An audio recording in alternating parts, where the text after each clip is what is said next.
Alam mo ba, kapag umalis ka sa isang toxic na sitwasyon, ang katawan at isip mo ay mag-uumpisang gumaling. Ito ay gaya ng pag-alis mo sa isang madilim na sulok ng iyong silid papunta sa liwanag.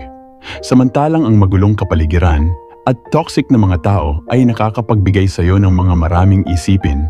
Ang isip at puso mo ay patuloy na magtatalo, sisirain nito ang iyong katawan.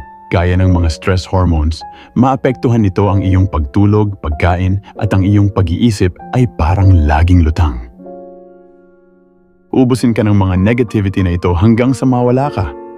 Pero kung kakalimutan mo ang lahat ng mga ito, may isang magandang mangyayari. Ang lahat ng iyong stress at pagod ay unti-unting bababa at makakaranas ka ng relaxation, makakatulog ka ng maayos at makakakain ka na ng maayos. Babalik ka na ulit sa dati mong sigla at ang iyong kaisipan ay magiging maayos muli, magiging mas creative ka. At hindi lang ito tungkol sa iyong emotion, dahil pati ang iyong physical appearance at pagkatao ay mag-i-improve. Tulad ng iyong pagtindig, paglalakad, pananalita, pakikipagkapwa-tao, at magiging masayahin ka lalo at magkakaroon ka ng mas lalo pang kumpiyansa sa sarili at positibong pananaw sa buhay.